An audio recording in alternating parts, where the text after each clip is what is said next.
वंचित कर दिया।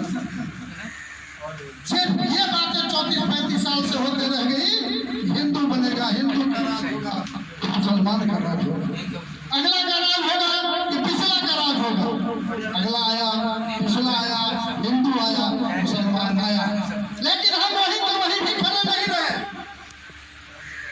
हम लगातार नेताओं की गाड़ी आगे बढ़ती चली गई, कोई यहाँ से दिल्ली पहुंचे, कोई पटना चौक पहुंचे, कोई एमएलए हो, कोई मिनिस्टर हो, उनके परिवार के हालात बदल गई, लेकिन हम सभी लोगों के हालात क्या रही, हमारे बच्चे को जो भी तालीम मिलता था वो बदल गया।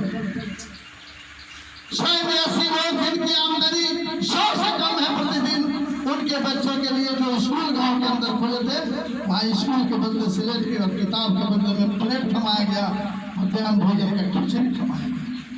जो कॉलेज बने थे आपके, हमारे परिवार, आपके परिवार के बच्चे के लिए वहाँ पढ़ाई के बदले डिग्री बांटा गया, सिर्फ डिग्री। ये हालात है। इस हालात के लिए जो लोग जिम्मेदार हैं, जिन लोगों ने हम सभी लोगों के परिवार के बच्चे को अनपढ़ बनाया है, उसे तालीम से महरूम किया है, आज समय आ गया है अपने दोस्तों को पहचान। जिन लोगों ने आपकी जवानी का प्रयोग करके आप ही के बच्चे को मजबूर कर दिया 10-12-15 हजार के लिए, पीठ पर बैग लाद करके, ट्रेन के छत पर चढ़ करके, बस के छत पर चढ़ करके, जानवर की तरह यात्रा करके दूसरे प्रदेशों में परिवार चलाने के लिए जाने पर विवश हो जाने के लिए आज विचार करने का समय है। जिन लोगों ने अपना वेतन भत्ता प्रत्येक दिन बढ़ाया, लेकिन पिछले 15-20 वर्षों से हमारे समाज के जो बुजुर्ग लोग हैं, जिनको सामाजिक सुरक्षा पेंशन के नाम पर वृद्धा पेंशन मिलता हो, विकलांग पेंशन मिलता हो, विधवा पेंशन मिलता हो, 400 का 400 आज 400 रुपये में 2 वक्त का चाय नसीब नहीं है किसी को। ये स्थिति है, आप देख रहे हैं। रोजगार समाप्त हो गई। हम जहाँ बसते हैं ये सीतामढ़ी जिला में एक चीनी मिल था, जहाँ 1 लाख से अधिक परिवार के जीविका का साधन था, उसको भी एक षड्यंत्र के तहत धीरे धीरे पैरालाइज करते हुए बंद कर दिया। वो रोजगार का साधन उत्पन्न करने के बजाय जो साधन था उसको बंद कर दिया गया। हम सभी लोग देख रहे हैं। अब सीतामढ़ी के लोग, उत्तर बिहार के लोग, हमारी जीविका का जो मुख्य साधन है खेती है।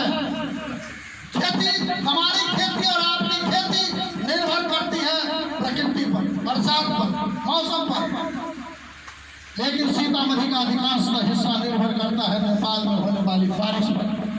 खेत हमारा सूखता रहता है, जब सुबह होता है तो देखते हैं कि नेपाल की तराई में बहुत वर्षा हो गया है और खेत को फोड़ करता मेरे घर के दरवाजे तक पानी। ये स्थिति है। 77 साल की आजादी के बाद देश और बिहार की और सीतामढ़ी के लोगों के मुख्य जीविका का साधन जो खेती है, आज बदहाल है। 77 साल में जो जिन लोगों ने, 34 साल में जिन लोगों ने अगर पिछड़ा सामाजिक न्याय, सामाजिक अन्याय और हिंदू मुसलमान के नाम पर हमको बांटा, आपको बांटा और आपका मत दिया, उन लोगों का परिणाम यही रहा। आज तक जीविका के मुख्य साधन खेती की तरफ किसी ने ध्यान नहीं दिया। बच्चे के भविष्य के निर्माण की तरफ, शिक्षा को बढ़ावा देने पर किसी का ध्यान नहीं रहा। पलायन रोकने के लिए रोजगार के साधनों पर किसी का ध्यान नहीं रहा। तो बड़े बुजुर्गों के जीविका को, पेंशन को बढ़ाने की तरफ किसी का ध्यान नहीं रहा। इसलिए मित्रों, हम सभी लोग आज उसी पर विचार करने के लिए पहुंचे हैं और इसी पर विचार करने के लिए पिछले 21 महीना से प्रशांत किशोर जी पद यात्रा कर रहे हैं। 24 महीना 2 अक्टूबर को पूरेगा। हम सभी लोगों को पटना में बुलाया गया है। हम सभी लोग पटना में रहेंगे और वहाँ से पार्टी की घोषणा होगी। पार्टी की घोषणा के साथ साथ पार्टी के संविधान की घोषणा हो जाएगी। उसी संविधान की जो घोषणा होगी, जो संविधान बनेगा, उस संविधान में क्या आना चाहिए, हमको कल नहीं कहना पड़े ये बात नहीं संविधान में है। आज आपको आमंत्रित किया गया है, आज आपके दरवाजे तक संविधान समिति आई है आपका राय लेने के लिए, आपका विचार लेने के लिए। खुला आग्रह करते हैं कि आप सभी लोग खुले दिल से, क्योंकि ये संविधान जन स्वराज का बनेगा, ये संविधान मेरा और मोहन बाबू का नहीं बनेगा, जन स्वराज का बनेगा। संविधान में उन अवधारणाओं पर आप खुल करके विचार दीजिए, ईमानदारी से विचार दीजिए और किसी भावना से ऊपर उठ करके विचार दीजिए जो एक सही संविधान का निर्माण हो सके। जब सही संविधान का निर्माण होगा, इमारत